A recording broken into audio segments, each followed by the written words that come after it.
the art and science of astrology. Before we dive in deep, just want to go through again the difference between astronomy and astrology. You may all be very clear about it, but I know a lot of people find it very confusing. So astronomy is about the study of the stars in terms of their location and their movement and their positioning. And they tend to look at things like comets and galaxies and basically all the contents of the universe.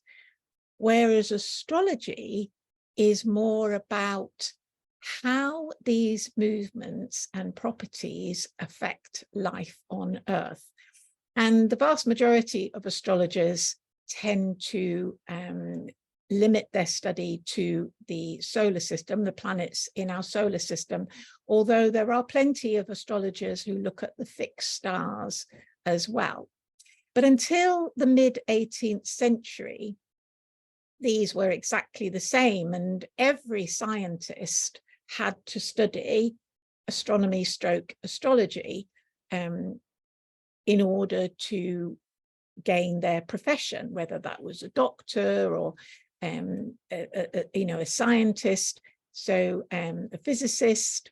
So Galileo, Isaac Newton, they were both astrologers as well as scientists. So who uses astrology nowadays? Well, entrepreneurs, as a lot of you are, spiritual students and seekers of wisdom, little old ladies in chintz parlors. My favorite astrologer is, she's older than me, and she always sits on a chintz sofa.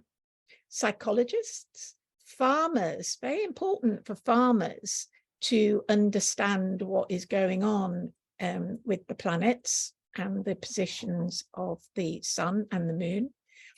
The three wise men were astrologers, and Indian matchmakers will still use astrology in their profession. So astrology is really the most ancient science that there is, and particularly that is still practiced today.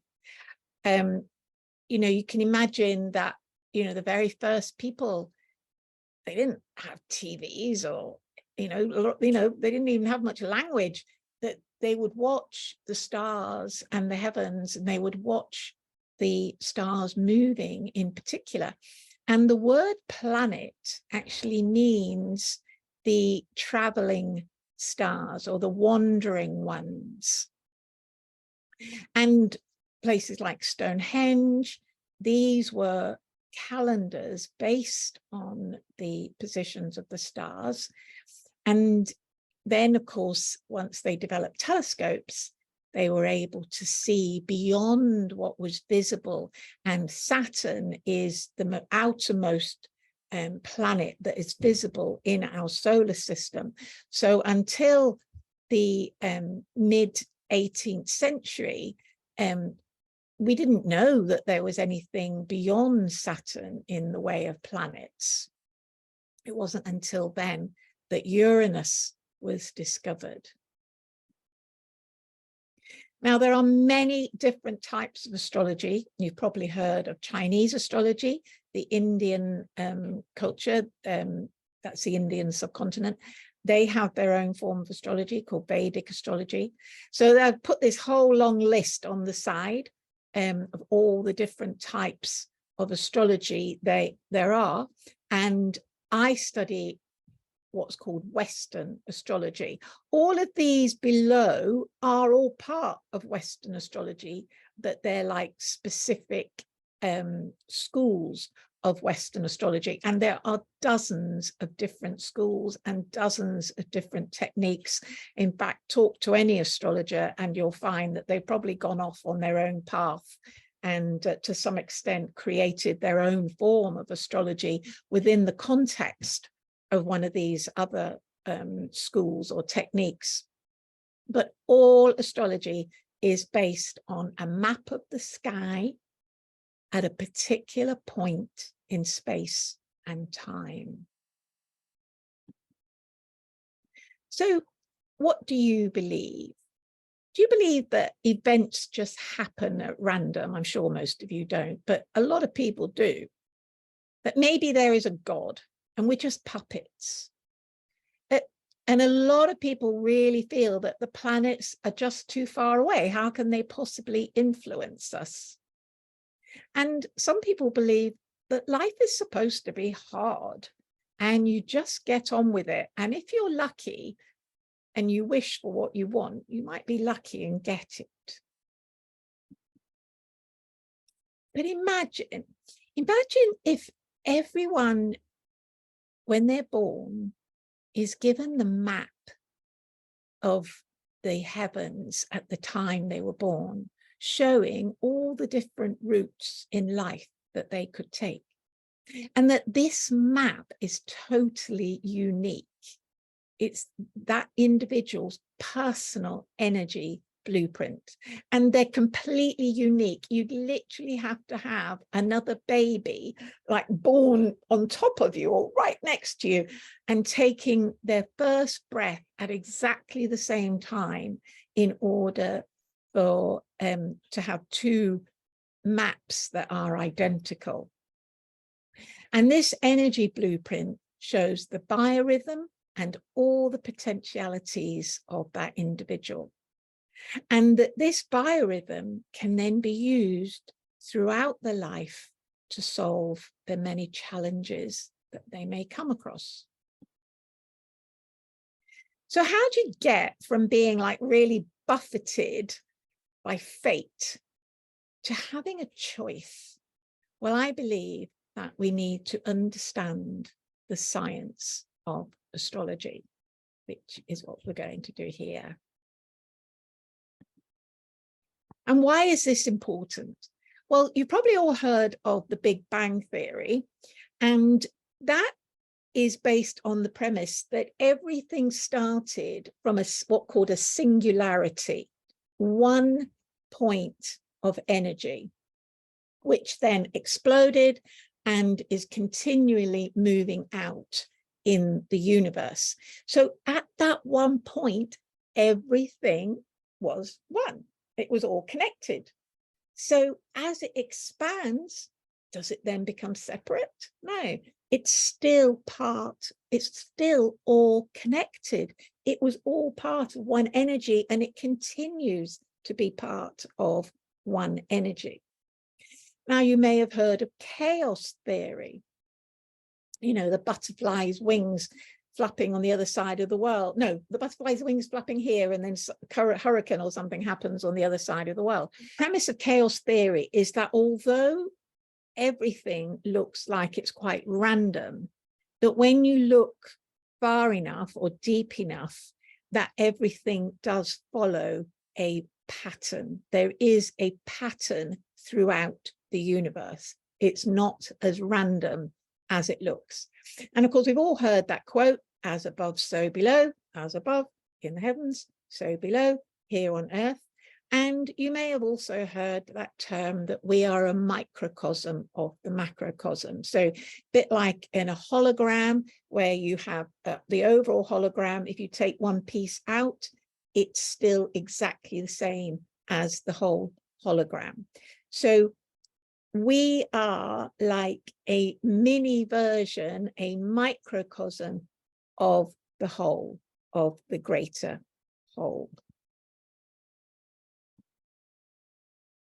And why is it really important now to understand astrology, to understand the science of astrology? Well, up until about 100 years ago, all physics was based on Newtonian mechanics. But with Einstein, he developed quantum mechanics. And now most physicists are using quantum mechanics. Now, the difference is, you may recognize this game here, Newton's cradle, is that Newtonian physics is very much based on large objects. So the planets do follow Newtonian physics in their revolution of around the solar system. But quantum physics, and what quantum means, is the smallest possible unit of something. So it cannot be divided. So the smallest possible unit of an atom is an electron. The smallest possible unit of light is a photon. Okay, so physicists are now working at that quantum level. And depending on, like who you're listening to, but there's a lot of new age, modern health practitioners now saying that they work at the quantum level. Now, I believe it's also really important now because of the predominance in the West, anyway, of what we call secular societies. So, for example, in Britain, only 13% of people still go to church regularly. And even in America, only 30% of people go to church regularly. So the vast majority of people would now not call themselves religious to the extent that they attend religious services regularly. We've also got an epidemic of depression. The NHS say that something like 17% of adults are now on antidepressants. And in my experience, people are seeking spiritual wellness. Now, obviously, they're seeking physical wellness. They want their bodies to feel good, and they're seeking mental wellness in the sense that they might feel depressed, or an emotional wellness. But for me, it all fundamentally comes down to spiritual wellness, to have that sense of connection, to know that they're important, to understand peace, to feel connected to everyone else around them. And for me, I call this spiritual wellness. And a lot of people are seeking that spiritual wellness now.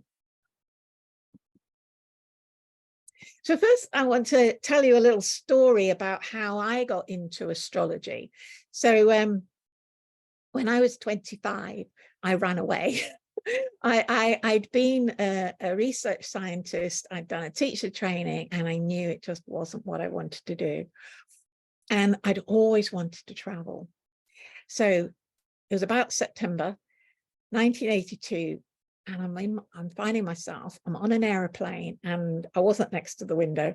I was sat between two guys in suits, and I'm on a one-way ticket halfway around the world. First stop, New York. And I am terrified. I mean, these guys on either side of me, they're obviously going to some sort of business meetings or something like that. And I don't know really quite what I'm doing. I do have an address to go to in New York, but I don't know her.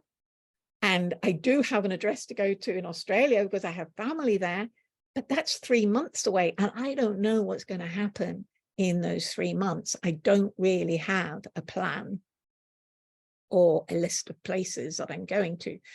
And I am so terrified. I've sold everything. I've sold my house. I've given everything away, and literally got a rucksack in the hold. And this is me. And I just look up. I don't believe in God. I'm not religious. I'm not spiritual. I just look up and I go, what am I doing? And I hear this voice as clear as a bell. And it says to me, you're on a spiritual journey. Now, I don't know what this means. I'm 25. I don't do anything spiritual. I don't know what it means, but it resonates. And I feel that it's really important. And I'm going to hang on to this. Subsequently, years later, when I look at what was going on in the stars that month, I realize that I've got loads. Jupiter is doing lots of things with my chart. And Jupiter is the planet of growth, expansion, travel, and philosophy. Well, I was away for 4 years, and I came across every single type of spirituality you could possibly think of, from, everyday Christianity to the most, weirdest things, Scientology, all sorts. I was meeting people in these pyramids underground in Australia, and just so many forms of spirituality. And I was listening to all this and like realizing that I've been told I'm on a spiritual journey, and that something that, there's a reason I'm coming across all these different types of spirituality, but nothing truly resonates. And I have some really dark times until I am on a beach in Australia and I'm miles away from anybody. And suddenly I know, I feel a connection. I feel something that touches my heart, and it's to do with nature. It's to do with this huge open space and this essence of nature. And I just, I feel transcendent. Weirdly though, I think it only happens in Australia. And I'm very gutted when I finally have to leave, because I think, oh, I'm only going to get this in Australia. And it wasn't until I came back to the UK that I realized I had it in the UK too. If anything, I had it more in the UK. I felt even more connected because this was my homeland. But then I went off traveling again with 2 women and their 2 children. And whoa, did I have some dark nights of the soul. And there was one night, we were in Italy on a mountain in a sort of makeshift tent called a bender. And I thought I'd lost my mind. One of the women is so nasty to me, so nasty. I mean, like it's one of those really like bullying type relationships. And I feel so bad. In fact, I feel like I've been struck dumb. I feel like I haven't actually said anything for weeks. I'm so frightened to speak. And I go outside and it's this amazingly clear, frosty night. It's like the ground is like glittering with frost and there's a full moon. And I just staring at this moon. And this song comes to me about being free. And I know I have to be free, that somehow I have to find freedom somehow from this torture that I'm going through. Well, not long after that, I meet this bully's sister, and it turns out she's an astrologer. And she looks at my chart. Well, she doesn't even need to look at my chart. She just says, how old are you? And I said, I'm 28, or maybe I was coming up 29. She says, you're having your Saturn return. She said, you're bound to feel bad. And yours is a particularly long one. She said, you will come out of this. And yeah, about 29 and a half or something, woke up one day and I was like, whoa, I'm back to normal. I feel like me again. And it wasn't long after that that I met another astrologer. And he looked at my chart and he said to me, oh, you've got Venus and Mercury, 11.5 degrees of Pisces. You'd make a good astrologer. And that was it. I was off. And I haven't looked back since. And my passion for astrology has grown and grown and grown. In fact, now I think everybody should be taught astrology. So let's dive into the science. We're going to look at 4 different areas. We're going to look at the memory of water. We're going to look at DNA as an antenna. We're going to look at electromagnetic fields and epigenetics. Start with the memory of water. So many of you attended the presentation I did on the secrets of water. And I'm not going to go over the whole thing again, just going to touch on a couple of points.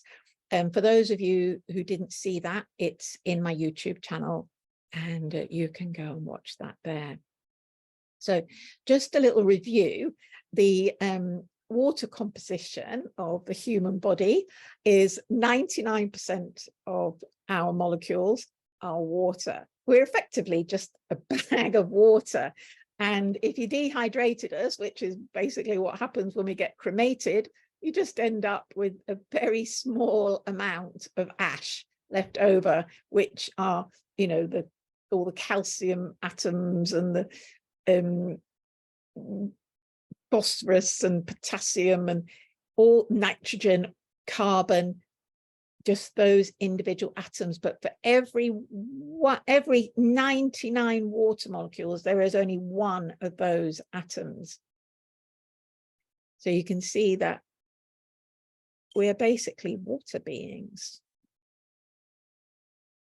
And I explained in that masterclass about the memory of water, that water has the ability to store and transmit energy patterns. And this was first proposed by Dr. Jacques Benveniste in Nature in 1988. And it was shortly after this that I started looking at the memory of water. And that work was taken up by a Dr. Luc Montagnier after Jacques Benveniste died and was highly discredited. And Luc Montagnier, he actually got a Nobel Prize for discovering the DNA sequence for HIV. So, well, you know, reputable scientist. And I also spoke on the Secrets of Water masterclass about Dr. Masaru Emoto, who you may remember or you've heard of, who took glasses of water and gave messages to the water. And then he would partially freeze them and look at the water crystals.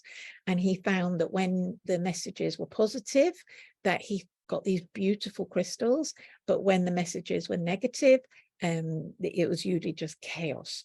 And he died quite a few years ago, but a lot of his work has now been taken up by a woman called Veda Austin. So again, this sense that water is able to hold the messages, the memories of the information that it is given. And this is what I thought of was the basis of how flower essences and homeopathy work. Because in both flower essence and homeopathy, there is no chemicals, there are no molecules of the substance left in the water. It's just the energy frequency of the substance. And this energy frequency is able to change electromagnetic field properties. In fact, they say that a flower essence can change a body's energy field in 30 seconds. And this, I think, is a bit new information that wasn't in the Secrets of Water. I've discovered this since, about water now being used as a carrier of information, and is being trialed for carrying energy. Again, that word quantum, so quantum polarization. So they're looking at polarization of, you know, the smallest molecules of water. And this piece of information I really liked, because they even mention the memory of water. And this is an electronics journal. And what they discovered was that, let's say they had 3 scientists each doing the same experiment with the water, that they could tell which scientist had worked with which container of water, because the pattern in the water was different for each scientist. And they repeated it until they could actually take a sample of water and they would know which scientists had worked on it, because the patterns were identifiable to that scientist.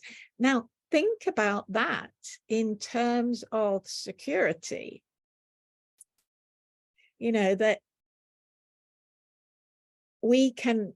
our own individual code can be put into water as a form of identification or a form of security. So now we're going to look at electromagnetic fields.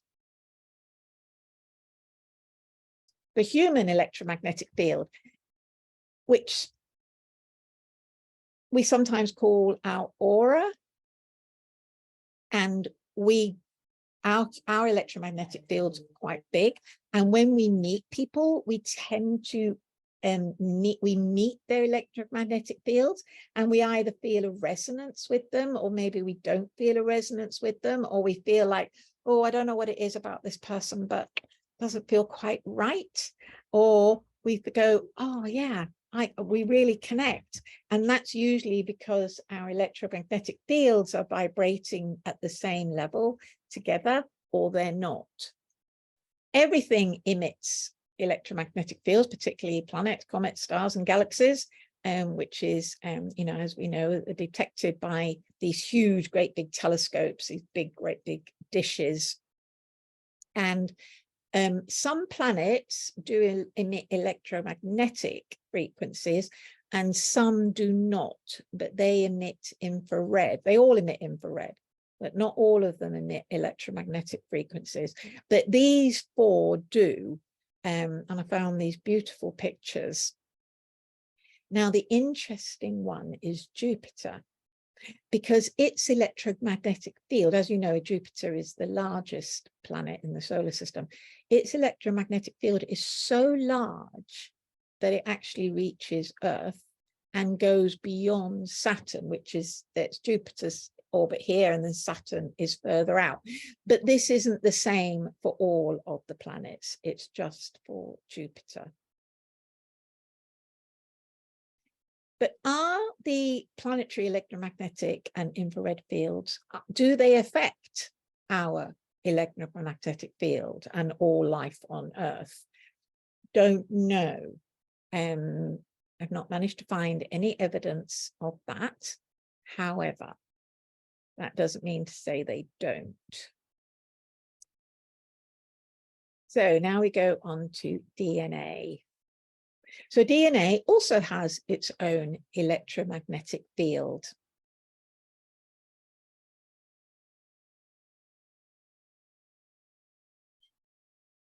You may remember this from a previous masterclass that I did, where what they've discovered is that each strand of DNA is covered in water molecules. I mean, literally millions of water molecules.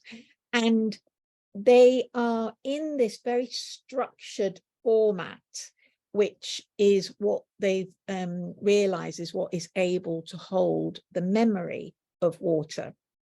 So imagine, got this strand of DNA covered in water molecules, got the sun and the planetary influences landing on these water molecules, which are then able to pick up these frequencies and hold them in their structure.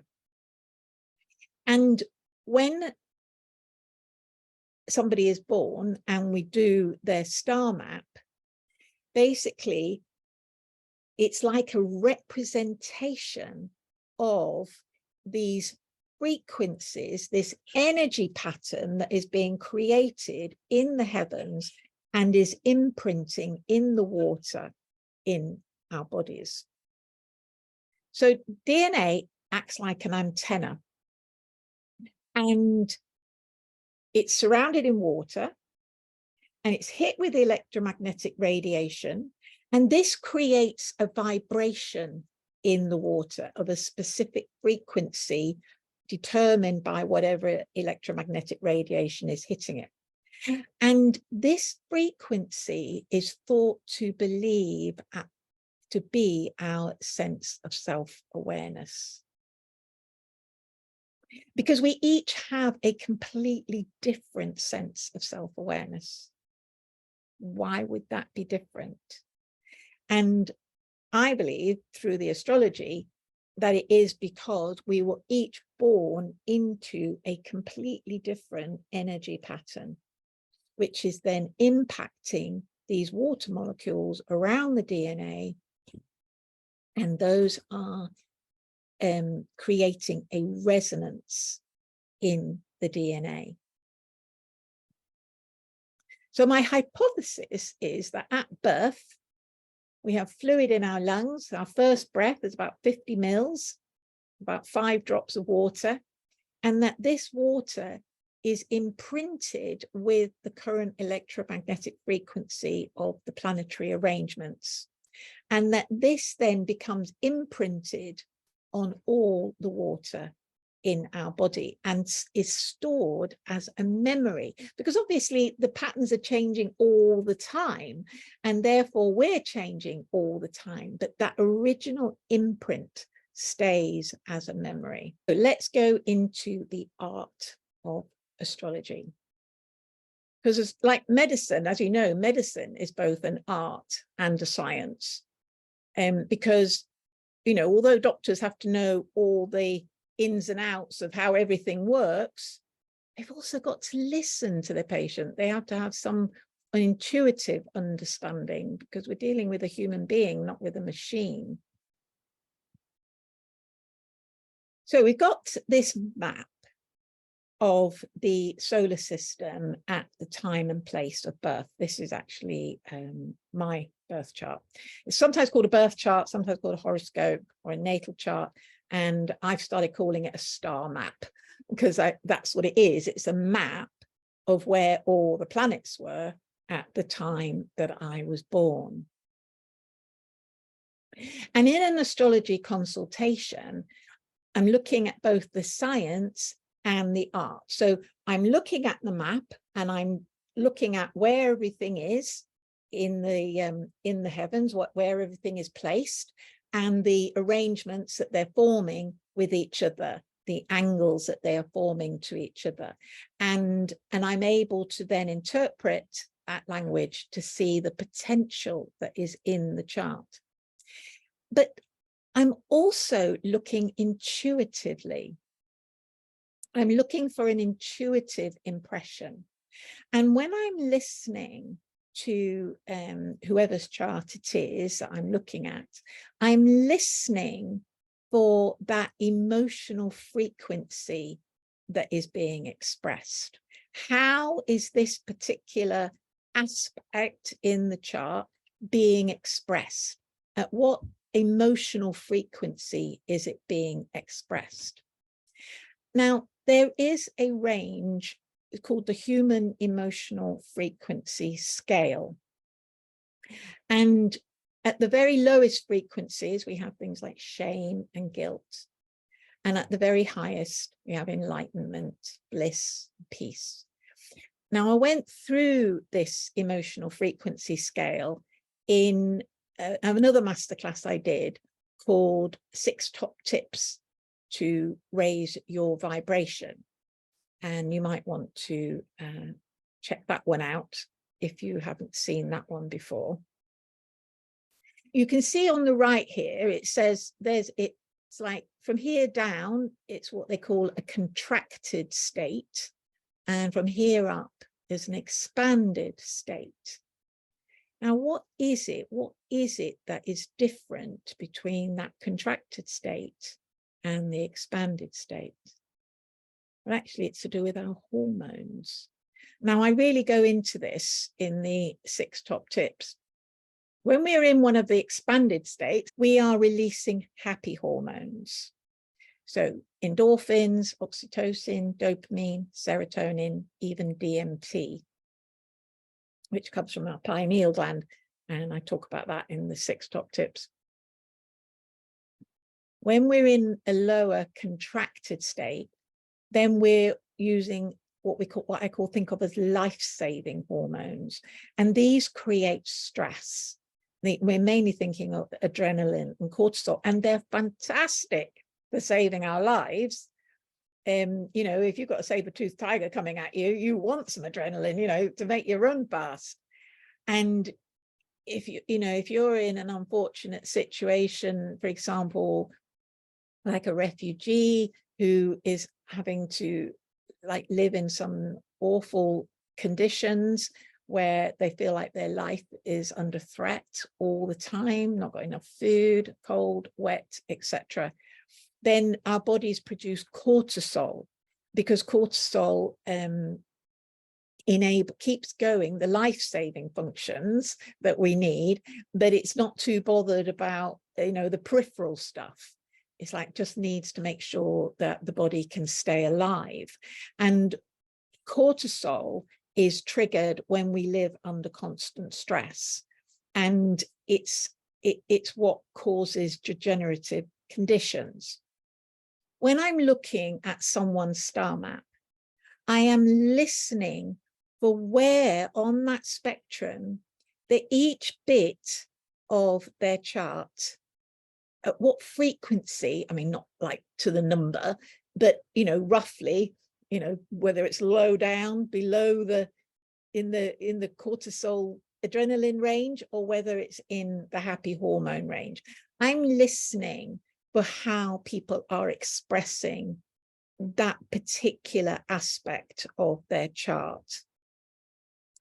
And when people, when they're expressing it from quite a low frequency, they tend to express themselves as if they're a victim of a circumstance.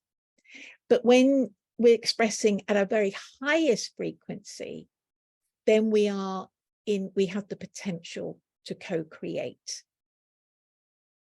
And obviously, most of us, that's where we would like to be sitting. But there's nearly always something. None of us are enlightened, you know, completely enlightened. You know, my spiritual teacher says that if one of us was enlightened, we'd all be enlightened. So there's always something that is undermining us. And the birth chart is just such an awesome way of finding out what that is. Are we victims of our hormones, or are we in control? Because we do have a choice as to what state that we are in. Which takes us into epigenetics, where the art and the science meet. And I'd like to introduce you to my friend. My name is Jason, and I'm a life coach, and I've got something fascinating to share with you. Have you ever wondered whether your destiny was predetermined? Do you think you have a choice in shaping the course of your life? There is now a very clear answer to every single one of those questions, and it comes from understanding only fairly recent discoveries in the field of epigenetics. It wasn't even too long ago that genes were considered to be the source of most diseases. And it was also fairly common to think our genes actually determined our destiny. Your genes act as receptors. They're like tiny little antennas that respond to your environment. The human body itself, I mean, you as a human being are like a big giant antenna that's constantly receiving and transmitting signals. That's why it's so important that you make conscious choices about your life and your lifestyle, and really try to create more intentional environments, ones that can optimize your genetic potential, that can unlock these new possibilities for your personal growth and your well-being. When it comes to manifestation, it's important to focus on your feelings rather than just your thoughts. Your thoughts alone don't attract what you desire. They simply develop the feelings that act as the magnet for your desire. When your energy is positive and aligned with who you truly are, then you attract positive outcomes. Manifestation becomes a co-creative process where we actively participate in shaping our own destinies. That's why discovering and embracing your authentic self is incredibly important. By aligning with your true nature, you are sending the most potent vibe out into the universe to respond in kind. Thank you, Jason.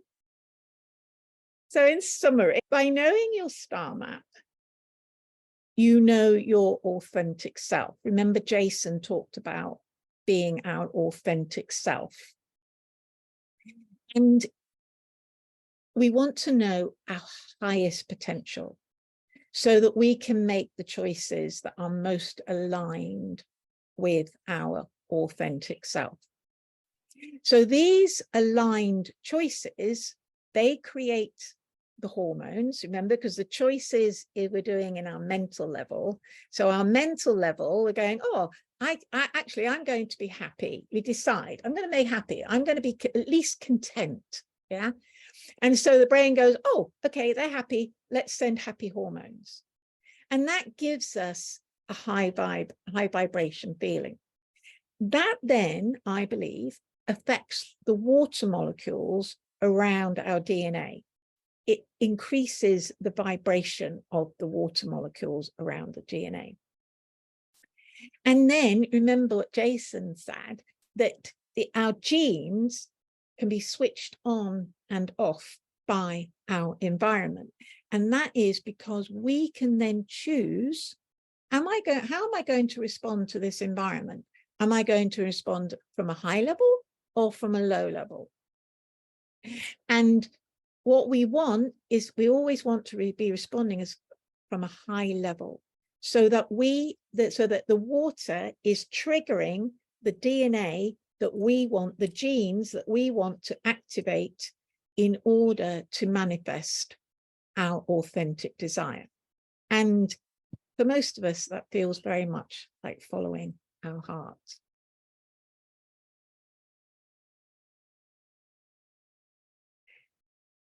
Any pointers for the summer solstice?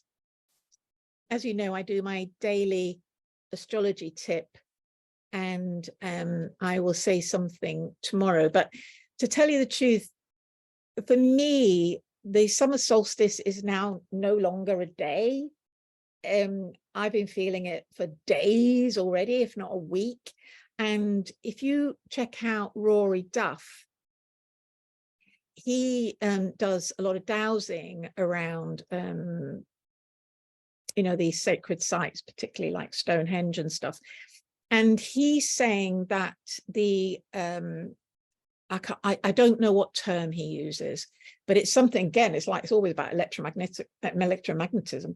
But he's now saying that the fields around these sites, in terms of timing, in terms of how long the solstice, how long the window, if you like, the portal for the solstice is lasting, is getting wider and wider and wider every year, to the point where he thinks that it's all going to be connected soon, and that the portal for the equinox will be joining up with the portal of the solstice, and there will be no space between them anymore.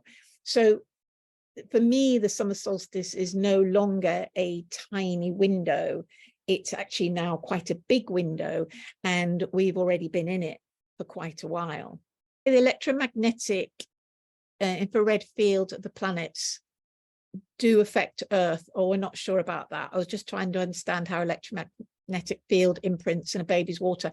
Well, when I did the research, it claims that only Jupiter's electromagnetic field is big enough to touch Earth and go beyond Saturn. But that's what the scientists, that's what the physicists say. I mean, they would probably say that, if somebody walked into a room and I could feel the energy of that person, they would go, no, you can't. Your electromagnetic field's not that big. There's no way it reaches over there to that person. But I know I could see somebody across a field and I would be able to feel what was going on for that person. So I don't, in theory, no. But I think that in reality, yes. Just not maybe at the sort of measurable amounts that they're talking about. How do the planet placements affect us? Is that what you mean through electromagnetic fields, or is it due to the mythology or what they represent? No, it's not to do with the mythology or what. Okay, there's like two parts to this question, I think. So the placements affect us, I believe, through the electromagnetic field. How they affect us is to do with the planet's individual qualities, and those can be described by the mythological stories and by what they represent. Hope that helps. Let me know if it doesn't.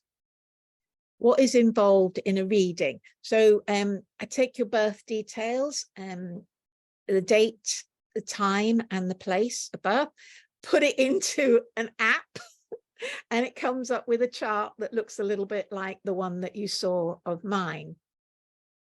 And that basically is like a map. You know, if you opened a map book, you could see, oh, I want to get from here to there, and you know, if you know how to read a map book, then you'd be able to figure out which routes to take. So the chart is like a map, and I'm able to read that map through having studied astrology. My niece will be born in around 3 weeks. I can't wait to look at her chart. Yeah. Okay, I love you all, and solstice blessings. We're right in the middle of it now. Thank you so much for being here. Really appreciate it. And if you want to message me, that's my email address.